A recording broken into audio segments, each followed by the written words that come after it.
with Paul Daner, Mark Shalafoo, from listener questions to some running gags. Insider stories, ambush line, that dad life and respect for flags. Kick off the weekend, all right? It's the Growler Friday Show. It's Who Dey Light. All right, welcome into the latest edition of Who Dey Light. Paul Daner Jr., Mark Shalafoo, excited to be with you on Friday, November 1st. We are in our post-Halloween morning recovery. I don't know. How are you feeling? Are you feeling energized? Yeah, I'm still on a steady diet of fun-sized Snickers bars, so I'm in good shape for now. The crash is coming, but for right now, I'm all still hopped up on the sugar. Yeah, like what are the rules on that? Is there a rule where it's like, okay, I know it's breakfast, but you can have a giant Hershey bar this morning before you go to school? I don't know if is that frowned upon? Should we not be doing that? I just think we need a consensus on how many Reese cups constitutes breakfast. Is it 3? Is it 5? It's definitely not 7. I know that, but there needs to be an agreement on how many you give your kids before you ship them out. Maybe we'll just sprinkle them on top of the eggs. Maybe that's what it is. Yeah, you know, just who doesn't want bit. that? The peanut butter and chocolate eggs. That's such a nice combo for the little ones. What flag are you flying? Great. Did you take down the Ghostbusters? I have not had time to go down and take down the Halloween. This weekend will be a movement away from our Halloween stuff, taking all the decorations down and getting ourselves set for the next, which is kind of. We get into Thanksgiving season. There's another. It's a flag lull that we'll have for a couple of weeks. We may go Oakley. We may go Cincinnati. We'll see where we end up. But then before the Thanksgiving flag starts to fly, which is right around the corner. Yeah, you need a generic autumn flag or maybe something for Veterans Day. You know, since you're against the American flag, you could get a Veterans Day specific flag going here soon. It's the American flag. I'm pro-American flag. Sure. Okay, I'm just saying it's a basic boring. flag that I'm happy to fly on days when the American flag warrants it. And that's all I'm saying. I mean, it's just there's other options. It doesn't have to always be the American flag. It's of course our number one, though. Maybe I'll fly it on Election Day. Oh, yeah, that's fun. I keep forgetting about Election Day because I've just been throwing myself into the Bengals season this year thinking that was going to be my distraction for the whole fall, and then it's starting to go south on me a little bit. And you're like, I'd rather just take in political coverage. Yeah, give me some more Sherrod Brown and Bernie Marino ads. That's the only thing that can cure me right now. It's just more of that. You mentioned Veterans Day, and we're going to have a live show on Veterans Day. Did you know that? To honor the vets, it's the best way you can do it.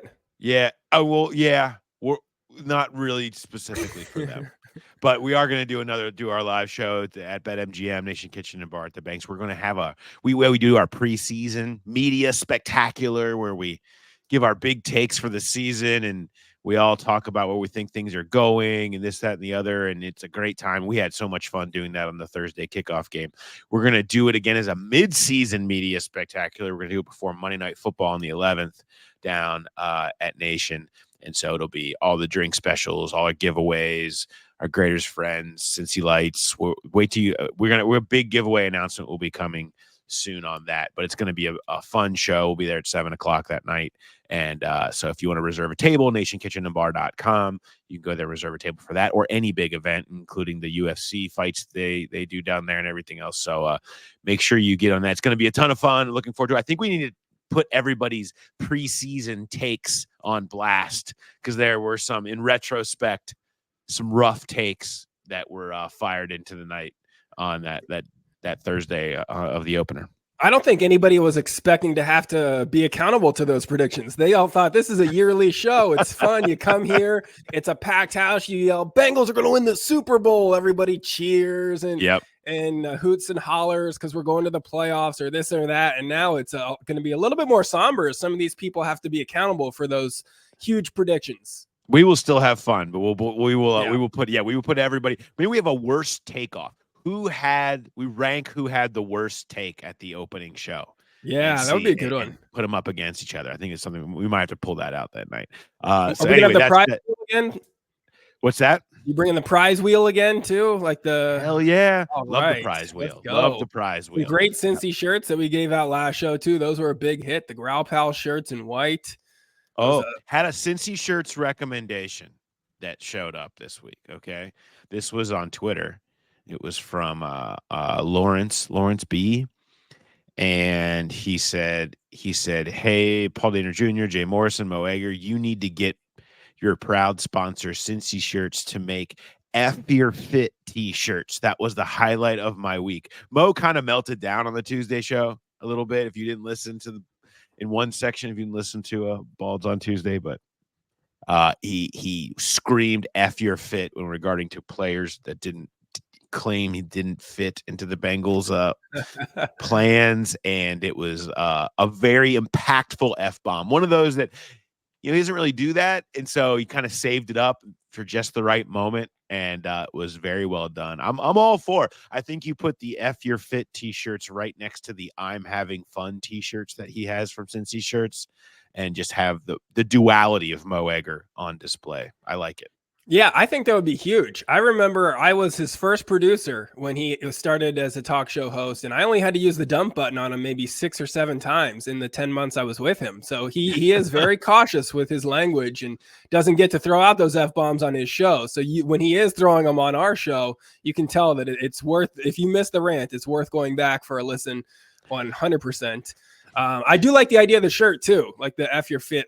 It has a little bit of a double meaning, like you're not concerned with everybody's fashion takes and this and that. It just, F Your Fit fits across the board.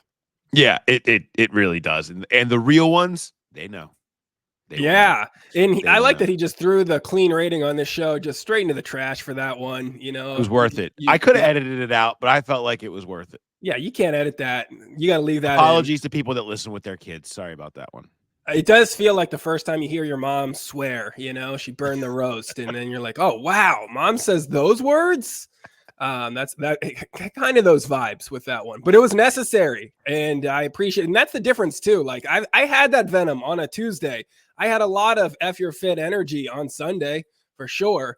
But by the time Friday rolls around, some of that comes out a little bit, and I'm a little bit more sensible now. Yeah, I hope that this is going to be a sensible show from you, because I have some of your tweets I'm going to rank later that less sensible. What was your favorite story this week? Right now, I'm in the mode as a fan, right? So a lot of people are furious. They're kind of jumping off the bandwagon. I'm still a week behind on that because by this point in the week, I've now talked myself back into it of like, all right, we just need to beat the Raiders. And then they played Baltimore good. They had them beat. They could do it again. And if that happens, we're right back in it, right? So I'm trying to find other things to blame for this start. Trying to find other things to blame for the malaise of the last, season and a half here. And because it's right now, everybody wants to throw the front office under the bus for the terrible drafting and some of the free agent misses, or they want to throw coaching under the bus because they see Joe Mixon going off again on Thursday Night Football. And, I'm sure that I'm probably going to come down there. I'll be right there with them a week from now or 2 weeks from now, whenever it does fully go south for us. But right now I'm trying to find other things to blame.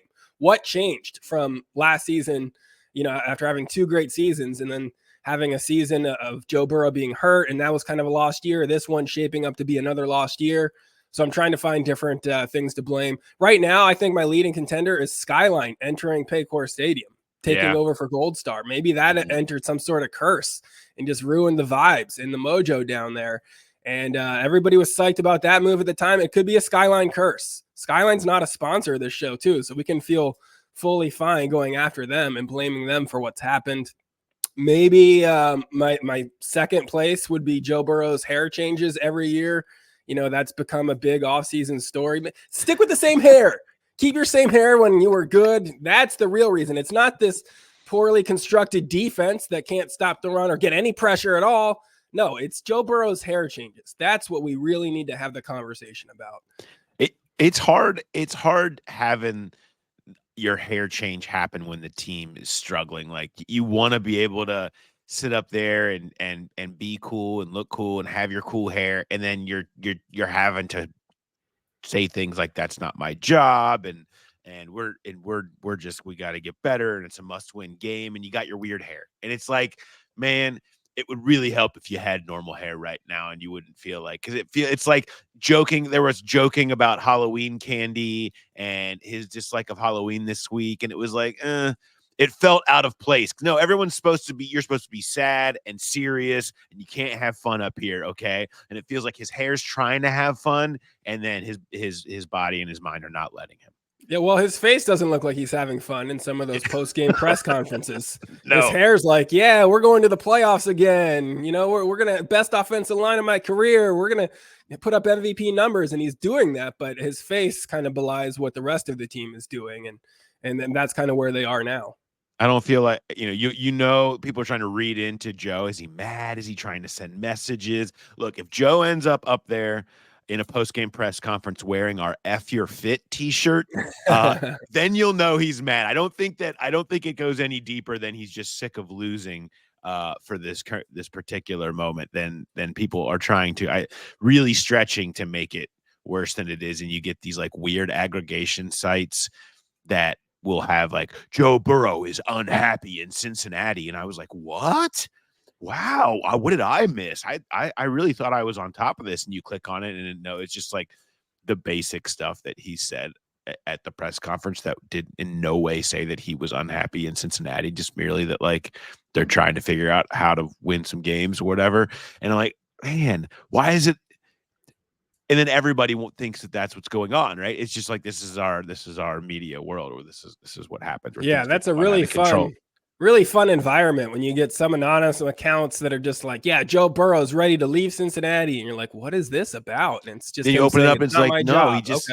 He actually just said that this is a must-win game or whatever. They decide that they were going to, but you just get the headline and you get the engagement farming that goes on. And that's always great. It doesn't help.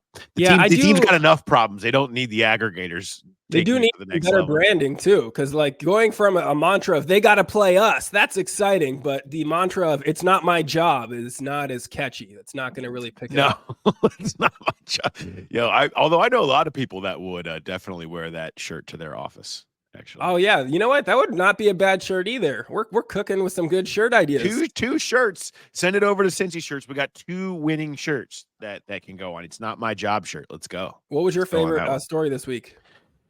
So this is kind of piggybacking off what I was just saying, where it felt wrong to try to have a lighthearted anything, right? Like, because everybody's just so mad, and they want you to be mad, and they want you to be yelling, and everything's very serious toned, and people should be fired and lose their jobs and maybe killed. Not really quite sure. Everybody kind of wants some combination of all of that, and so it's always weird when you're like, am I even allowed to talk about this lighthearted thing? And then like all of a sudden out of nowhere, there's Macaulay Culkin. And he just shows up. And he's like, hi, I'm Macaulay Culkin. Remember me? People think I look like Joe Burrow. I'm going to dress up like Joe Burrow from Halloween, and this is going to go viral. And he ends up posting this photo of himself as Joe Burrow. And one of them is just him like kind of looking joyously into I don't know, space, and then the other one is some sort of very sexy pose where he is leaning across, and I actually think he looks more like Burrow in the laying down photo, which is questionable. But it was just like, okay, this is something that everybody kind of needed for a second. We go back to the days when the part of the week that we used to fill whole days with just talking about how Joe Burrow looked like Macaulay Culkin, and now can we laugh at that? Can it be like that and not be about look how unhappy Joe is? No, he still looks like Macaulay Culkin, and we're allowed to laugh at that. Okay. Yeah, I'm surprised some of those aggregator accounts aren't running that picture of like, look what this season has done to Joe Burrow, because that Macaulay Culkin picture does look like Joe Burrow after a few more years of having to answer for this defense, like his brain is broken. And he's like, here we are. We're going to, it's another must-win game for us. It doesn't look like a great Joe Burrow, but I feel like he should have beaten Macaulay to this, right? Like he should have worn like a big red sweater to a December game before this and kind of been the first one to steal that comparison.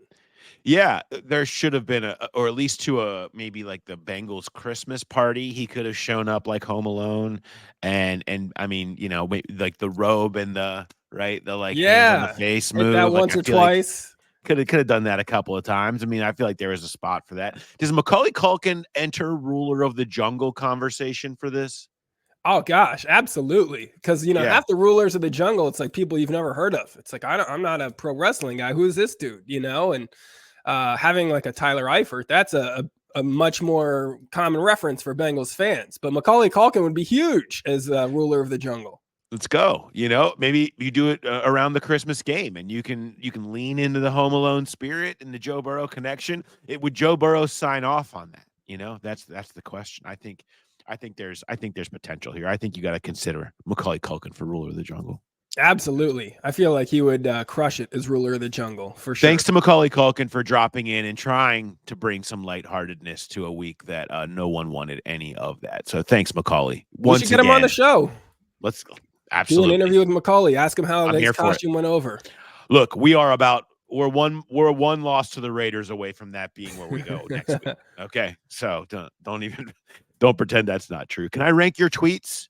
Oh yeah, get back to the F your fit energy that I had on Sunday. Yeah, I mean my tweets went south because I'm sitting here. The first half was fun. I'm on board. I spent hundreds of dollars on tickets and decided to go with the misses. And then the second half happened.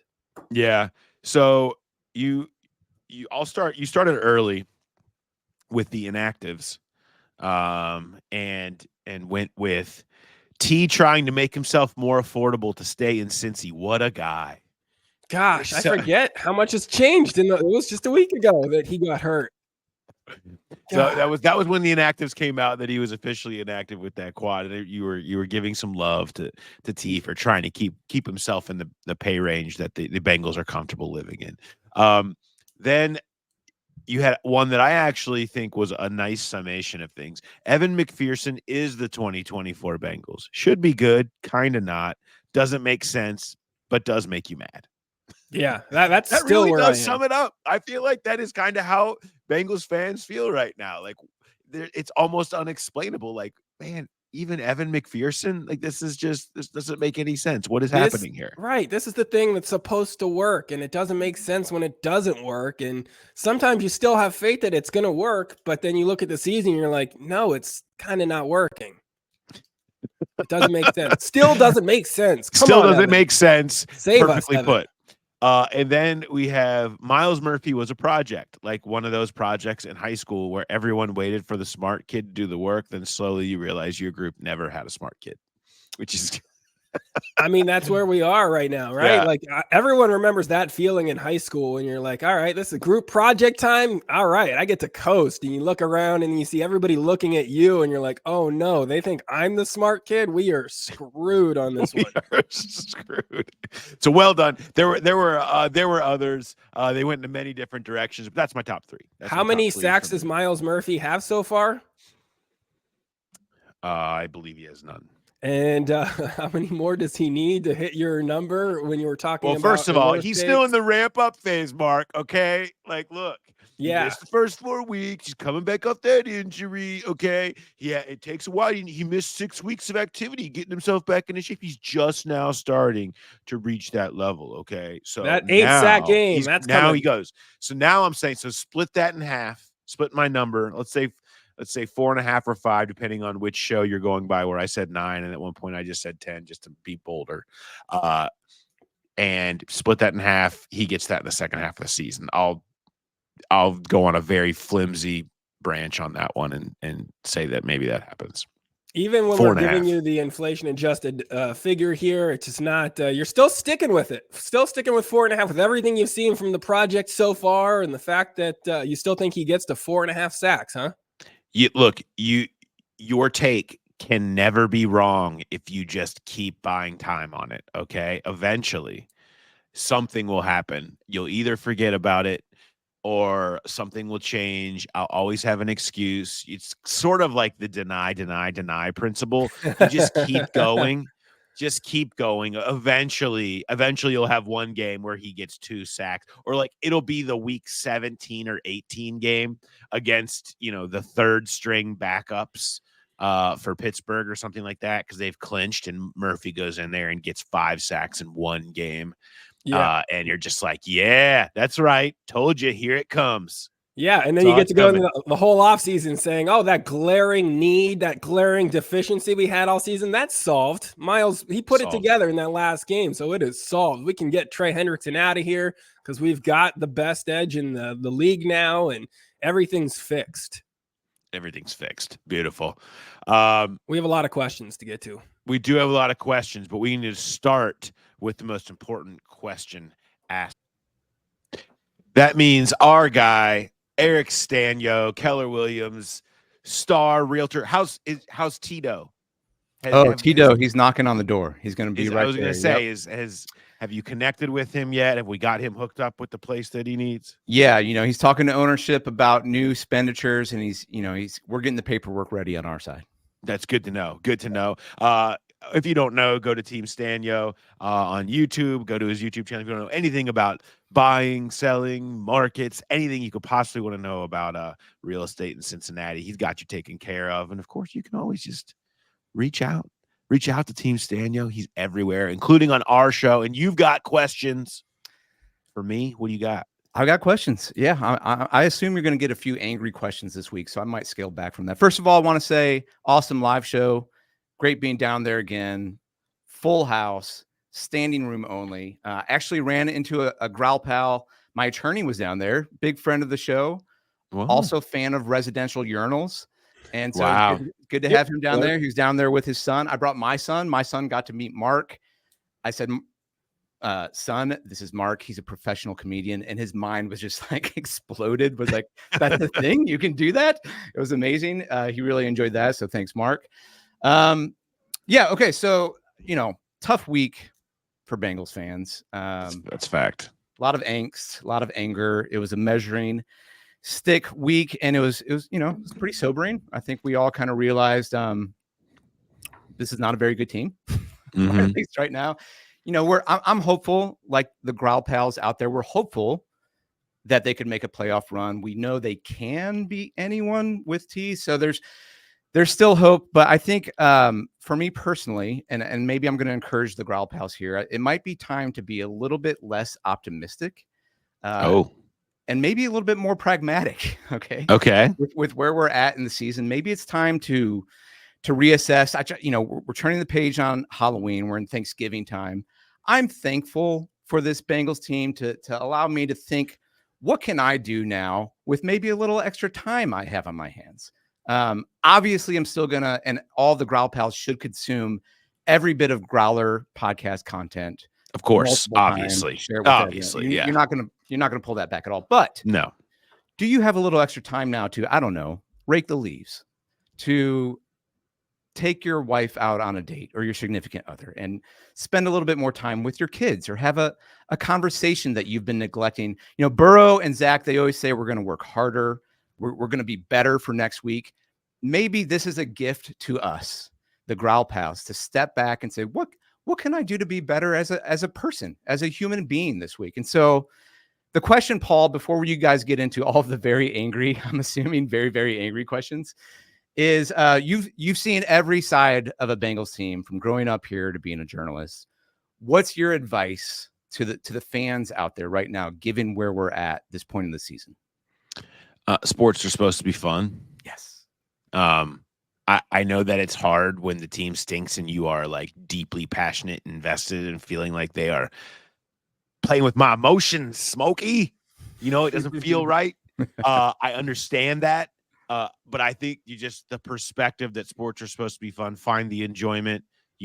I remember doing a story on Bengal Jim's tailgate. I went down to Bengal Jim's tailgate in 2019 when they were 0 for whatever, a million, and talking with these were like the real diehards. I mean, they were down there, they're at every game, and they talked about how, the team wasn't what they wanted to be. They had to almost apologize about being a Bengals fan, but there was still this community and in the misery. And Yeah. I always, I've been joking a little bit this season on how this has kind of taken me back to my core animal I'm comfortable in these seasons. I'm used to them. It's what I kind of came up with, the angst, the fire everyone, the everything's gone wrong, the when to take the shots, when not to take the shots, what people want, what people have to hear, whatever, all of that stuff. And I grew up in the 90s. Yes. Okay. Like this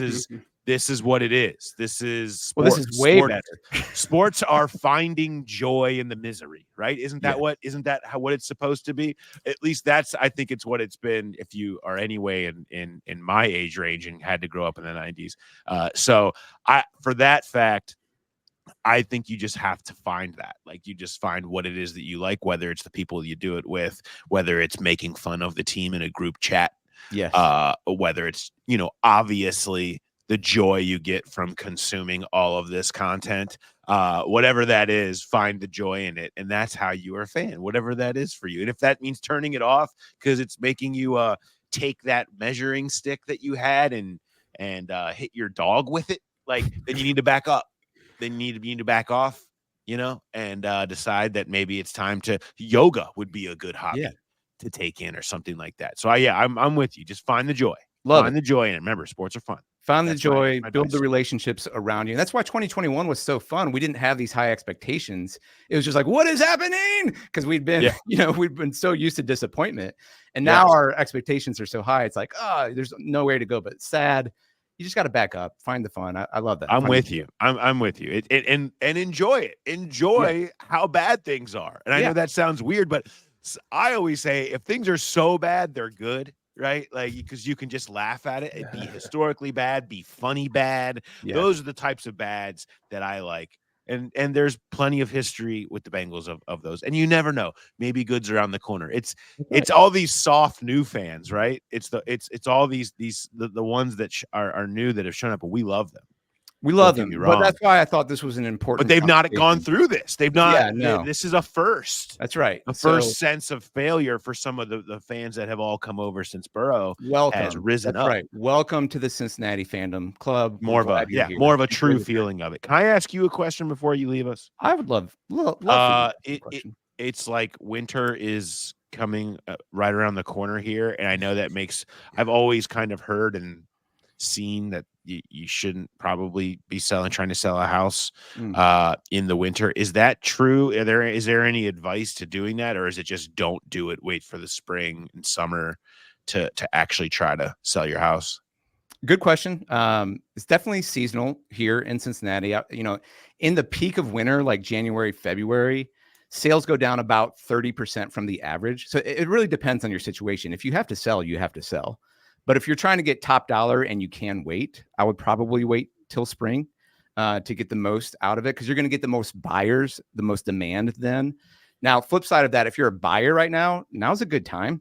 We are seeing increasing inventory on the market. We're seeing increasing days on market. We are seeing more and more price reductions. This is kind of the best time to buy that it's been in years. I had 2 clients go under contract this week, both with a resale home and even a new construction home. Both of them were able to get under contract for $20,000 below the list price. Wow. So, if you don't have to buy during the summer when you're trying to change schools and all that stuff, and you can buy in the fall and the winter, I think now's a really good time to kind of jump on that if you've been thinking about that at all. All right. Well, we need to end this show, Mark, because I need to go over to check out the prices on the houses I've been searching and stalking in my neighborhood and see what we can do. I didn't realize it was time. Yeah. Didn't realize it was time now. Yeah. So, all right. Everybody remember, go to Team Sztanyo, SZTANYO, go to the YouTube page, and you can, of course, send the emails. I mean, you could just send any emails to the growlerpodcast@gmail.com if you wanted to really get in touch with him, because he is one of us, or you could go to info@teamsztanyo.com. Appreciate it. We'll talk to you next time. Thank you, guys. See ya. All right. Question time. Let's see what we got. Let's do it. Let's do it. I'm buckling up. The Growl Pals came through. You can send all your questions to the growlerpodcast@gmail.com. Our first one takes you to task for your show on Tuesday. This is from the great Natasha B. She says, this is a bit of a deviation from the tone of my usual emails, but I have a bone to pick with Paul. After Tuesday's show, I have to question whether Paul has ever been hugged in his entire life. Boy, did you bangle Tuesday's show, Paul. Overpromised, way underdelivered. You said couch episode. You promised hugs, warm feelings. Then I listened to you go off for 20 minutes about how terrible the defense is and how none of their draft picks have hit. Then I get a Mo Egger chaser of reliving fourth down, talking about Joe being wasted and how the once promising run game is regressing. I mean, we're even touching on Evan McPherson liar, not the deadbeat dads. Tuesday, you guys were the deadbeatiest of dads. It's like you took us to Chuck E. Cheese, and as we're eating our pizza, you're telling us why you left our mom and that you don't really like hanging out with us very much. I've never felt more depressed and not hugged in my life. Far from being therapy, that episode made me need therapy. Don't we suffer enough as Bengals fans? I can appreciate a truthful assessment, but don't promise me therapy and hugs before doing that. A promise is a promise. Dear God, say something to make us feel good, or I may take up drinking. Regretfully, Natasha B. How do you respond, Paul? I deserve this. I deserve this. I did promise hugs. I did talk about hugs and therapy. What I needed to say was sometimes a hug isn't in the standard hug form. Sometimes in true therapy, you need to tap into the darkness. You've got to go into the darkness and make peace with it. That's what Aaron Rodgers told us all. Okay. You got to go in there. All right. And these things that are causing the pain, that the childhood angst. Okay. Wherever that is coming from, whatever that is within you, you have to address it. You've got to look it in the eye and say, F your fit. Right. That's what it's about. And I feel like that's the type of therapy that we had to do. And remember, therapy is all about those tough times and many billable hours. So it's more than one show. Like the hug comes later. You're building to the hug. Okay. For now, I shouldn't have promised hugs. That's on me, right? Promised incorrectly. However, that is what good therapy is talking through what has it's about communication. It's about communication. I'm willing to apologize for my fault in this, but I feel like I'm just trying to come to terms with what is going on and be real. And then we can work our way out of it from there. The hugs come later.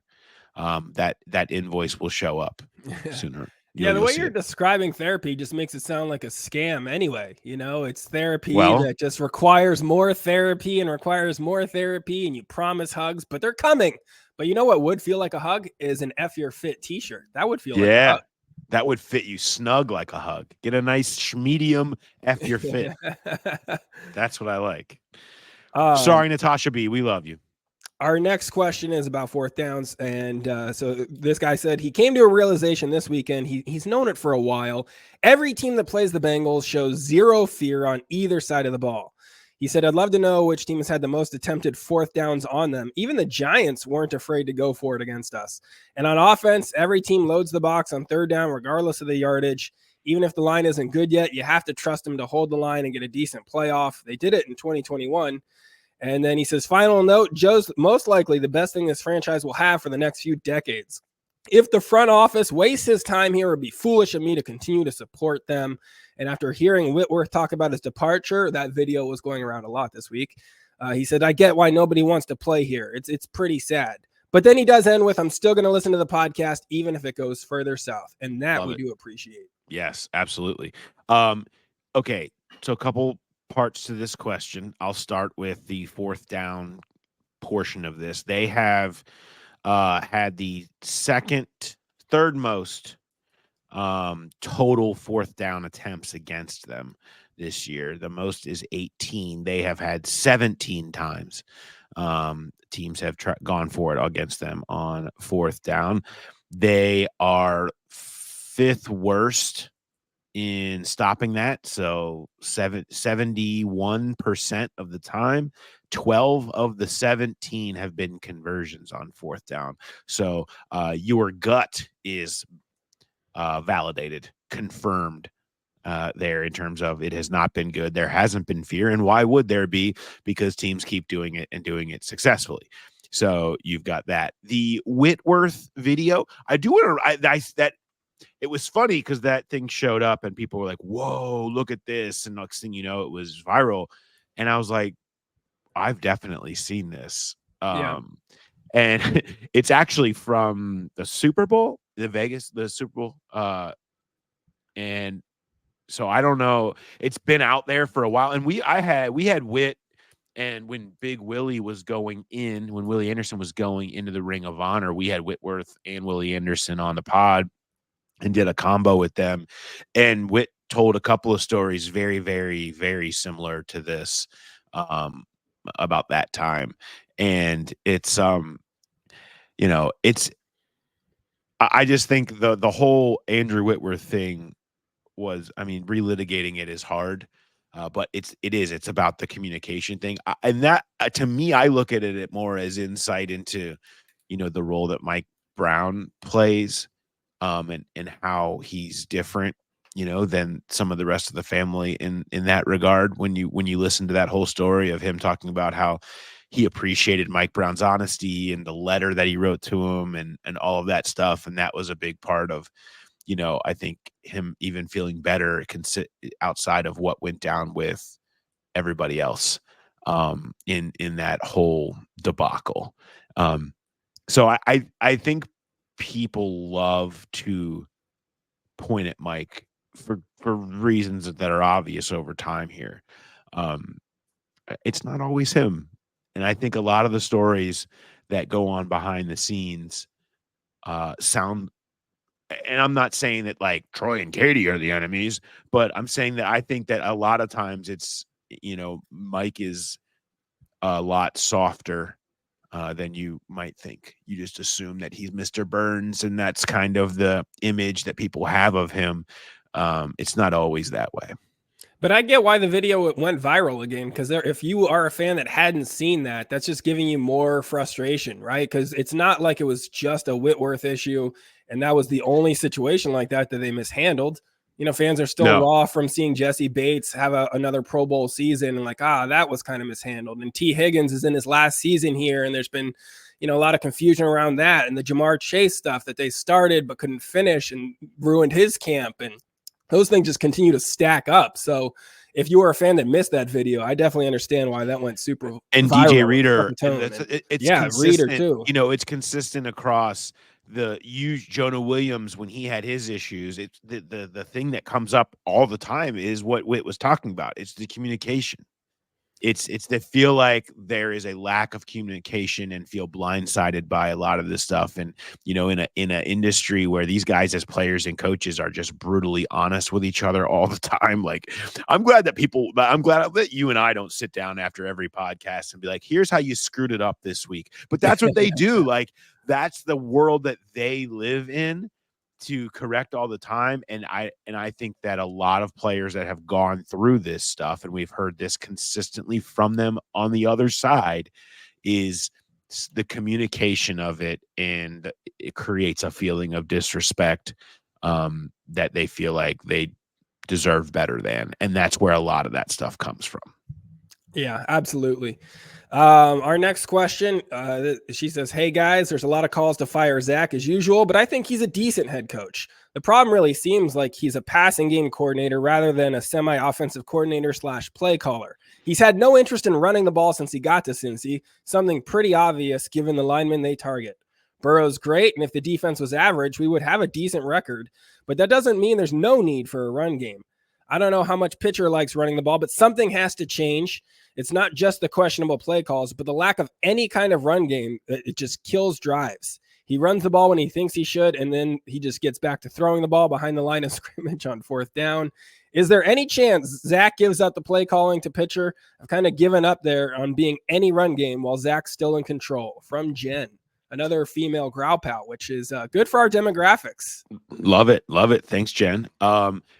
I would direct people that keep asking these questions, and this may have been sent in even before I wrote the story, so apologies to Jen if that's the case, but I wrote about that exact question on Thursday in The Athletic, answering the two questions that I hear over and over again, which are, will Zach Taylor give up play calling, and is Lou Anarumo on the hot seat? I did my best to give you guys the answers there on that, so I highly recommend going and reading that, but the basics are no, he's not going to give up play calling.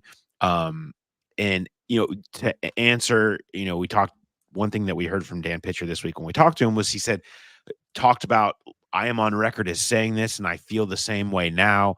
When I build an offense, when I build an offensive line, with this quarterback, with a quarterback like this, I build it to pass protect, to protect him. And for that to be the number one thing that they do well is keep him clean and let him pick people apart. And the rest of it, they try to build from there. And that is what they have done. I mean, I think there's, you're right in that they've got a bunch of guys that are good in pass pro, and they're maybe not as strong in running the ball. They also run the ball less than anybody else. Their neutral pass rate is number one in the league. They are the most pass heavy in situations that you will ever see because they have Joe Burrow. And so that becomes a lot of the complaints about play calls end up being, how dare you take the ball out of Joe Burrow's hands most of the time? Well, which is it? Is it run it more, or is it just let Joe Burrow go and do what he does well? I think they have tried to turn this into an offense that is, Joe's going to throw it, and you can't stop it when Joe's throwing it. And let's give him protection so that the pass rush doesn't ruin that. There's obviously issues there, and you see a lot of these top offenses, whether we're talking about top play callers, the Kyle Shanahan's of the world, that are run heavy in order to get play action and all the other stuff that comes with it. That's not a style that Joe particularly likes, I don't think. And they are basing it around being what he is most comfortable doing, and that is standing back there with a solid pocket and throwing the ball. And that's where I think it comes back to, is that's what he wants to be. That's what makes them the best, is when Joe is dropping back and throwing it. And so that's what they do more than anything. And do they need a better run game? Absolutely. And I'm sure and that's a problem right now. And they're all wearing that, every last one of them. But I'm not, running the ball more isn't where I would start. Yeah. Well, I mean, if T. Higgins was healthy, you're always big on those numbers of with him, without him. Yeah. This offense was working with T. Higgins, like it's tough. That's what it's built for. Right. It's you built can for nitpick. Jamar T and Joe. That's what it is. But that plan was working. It was scoring points, and it was doing an adequate job. So, I mean, if you got problems with the team, there's some other places you would start. But having T out of the game, and it certainly calls everything else, all those other offensive issues, into focus a lot more, especially the lack of the run game. Let's go with an ambush question here. So this one's a flag related question, which is right up your alley. This is from Jason. He says, greetings from the Great White North. Flags come in all shapes and sizes, and I was wondering about helmet flags. He noticed the Canadian flag on the orange helmet for Chase Brown. So for the Eagles game, I was curious if they would both have the maple leaf represented during the broadcast. I never got a good look at Sydney's helmet, but I did notice that on the white helmet for Chase, there was only the USA flag. Should I be expecting a 4-part investigative article series from Paul during the offseason, or is this going to come after a Bengals 8th loss on the season? When are you getting into the flag investigation here? I'm ready. I'm ready to go. I will take anything other than the current things I have to write about, like when our coach is getting fired and things like that, and who sucks the most, right? And it's just like, I will take a flag story any day of the week. And so I'm here for it. I might go in there today and see if I can't get to the bottom of what's going on with the flags and anything I can do to appreciate our great friends from the Great White North. We're big Canada fans here, so I'm here for it. And in fact, I kind of makes me want to fly a Canadian flag, because it's just in sport. Maybe I should do that maybe I should do that on election day. Is put just a different country's flag. Yeah. Do you have a Canadian flag? I don't. I need one. You own 30 flags, and not even one for our friends in the Great White North. I do. No, I mean, look. I have a Mountie costume. Does that help? Yeah, just take a picture of yourself and then put that on a flag, and that's kind of like the Canadian flag. Yeah, no, you know what? I have a small Canadian flag. At one point I did. I used to have it up here because I had two different forms. It was when, they talk about waving the red flag, and I had two different versions of that. There was a China flag and a Canada flag. And it's like, there's different ways to wave the red flag. I feel like Canada's like, oh, it's okay. Red flag's okay. And then the China one's like, whoa, that's the red flag right there. That's so you a got to red be flag. how red is a red flag on somebody, So I keep the Canada one to be like, yeah, it's not so bad, but it's not great. Well, I'm sure our friends I would don't like have to a hear full that. one that I hang. So you're gonna do some investigation on this flag thing? I'll get into it. I'll get you answers, Jason. Good. That is the one issue that I think fans need settled the most at this point. Yep. Worry about the run game coordinator and coaching changes later and old videos about how the franchise has mistreated stars. Well, you can get to that stuff at a different time. We need to get into what flag is going to be on Chase Brown's helmet and why. That is important. Growler bet this week was what? Growler bet this week is Jermaine Burton receiving yards. So Jermaine Burton playing more has been the big storyline of the week. Everybody's talking him up. They're happy with the way he's played. He's finally starting to run the right routes occasionally. And so they're all on board with that. And so we are saying, what are we going to see from Jermaine Burton this week? And you've also got the up in the air nature of T. Higgins' injury. So maybe we'll wait to the last second to see if T is playing before they put in their vote here. But Jermaine Burton receiving yards, the Growler Podcast at gmail.com. Send them in and we'll see if you can win a free bar tab on us at one of our live shows. I do respect the people that are going on the record now with all the uncertainty around T. Higgins. If you're putting in your vote on Friday, I like that. The people that are waiting until Sunday at 12:58, little less respect for, probably still the most respect for the guy that just votes for 69 every single time. I do feel like that's a realistic option this week for Burton.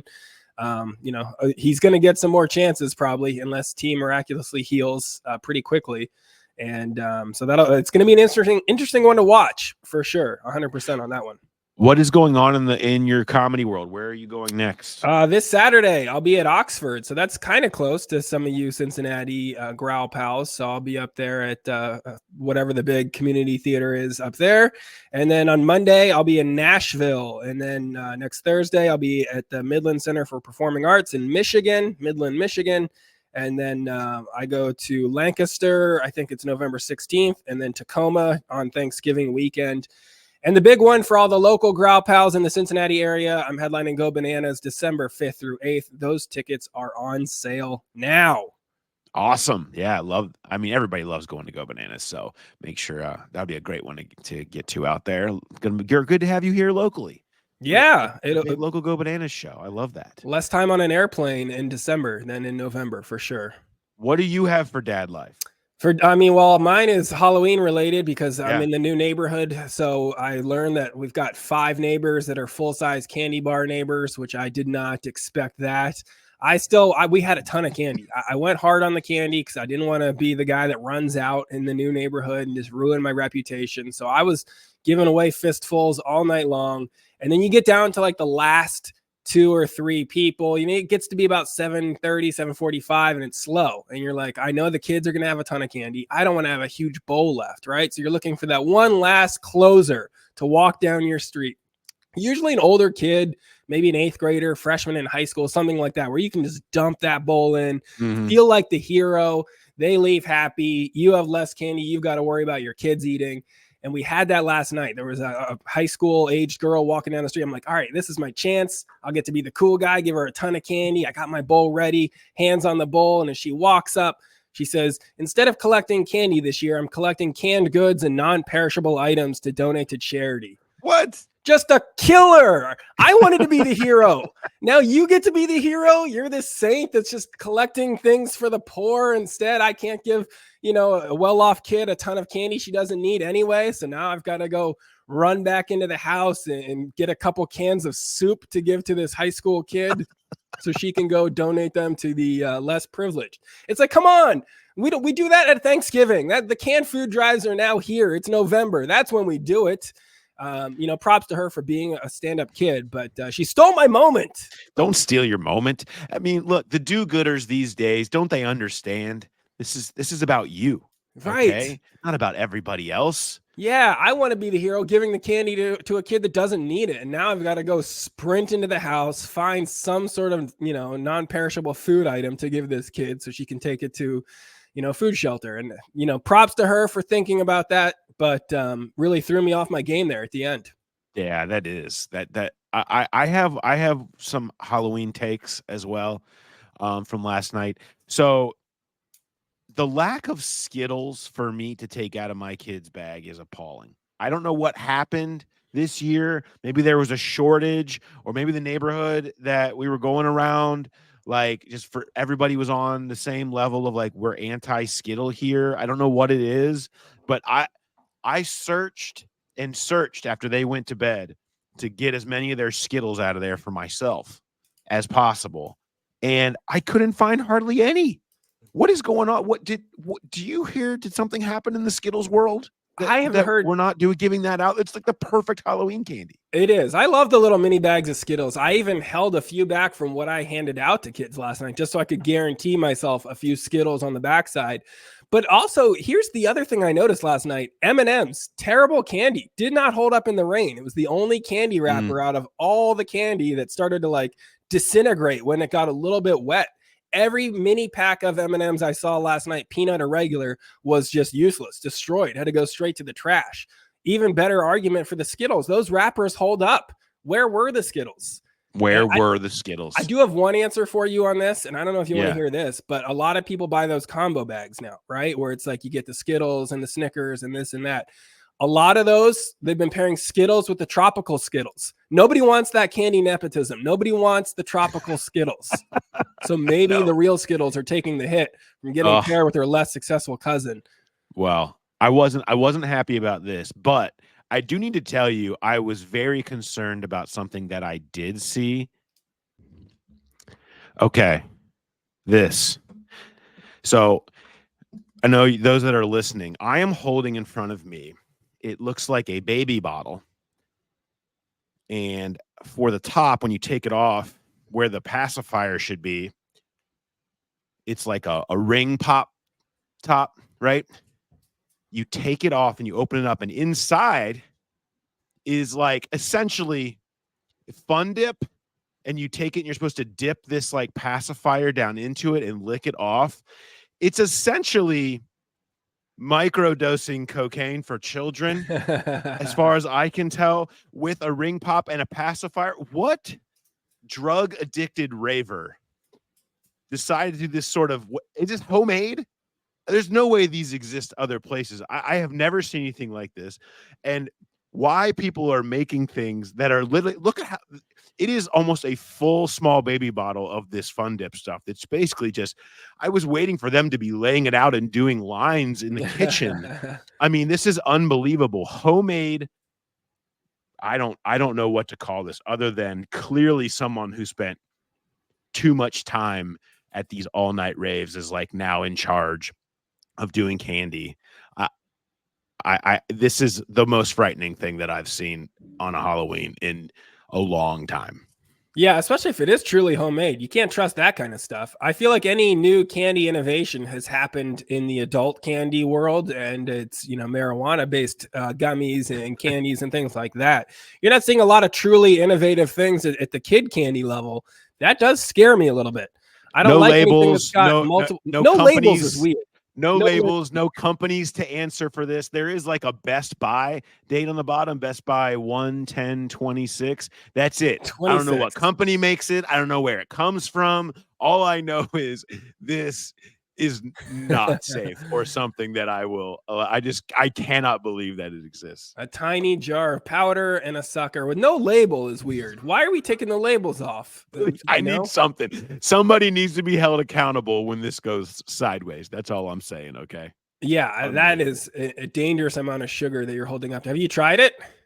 Yeah, we were messing with it last night. So it gives you a little holder here. So you go and you dip. Oh, wow. You just take a little bit and then you just snort it. Okay. Yeah. Yeah. You should have done that at the beginning of the show. It tastes pretty good. Oh no, you're gonna become a convert every What other is there a episode. problem? you're I gonna should be have done this at the beginning of the show. We could have gotten to Yes. some real hot takes by the end. Yeah, you want Anyway. therapy, Paul. You want hug, Paul. You give him a couple sniffs of that, and he's going to be good to go. Give him a little bit more sugar, and he'll tell you anything you want to hear. Yeah, that's my Who Dey Light juice right there. Okay, love it. I like you came all right. around on that real quick. I hate this. Oh my god, this is great. This is Actually, I'm on this board. is pretty good. This is pretty Not good. for children though. All right, we will be back. Of course, Walkout will be coming to you Sunday night. Jay and I from Paycor Stadium, where the season will either end or live to see another day. So we shall find out. And thanks to everybody for sending in your questions and continuing to consume all the content. It's been cool to see how many of you have stayed with us, even though the team is in such a tough spot right now. And we will try to be more huggy and less deadbeat dad at Chuck E. Cheesy. We'll do our best. No promises, but we're doing everything we can. So I think thanks that's everybody. the difference between that early week shows and then by Friday we can be a little bit more huggy, a little bit more. Let's just take the cocaine candy and see what happens. You know, it's a little bit more lighthearted. Just live life. I'm just trying to live my life. Right. That's all. All right. Thanks everybody for listening. We'll talk to you next time.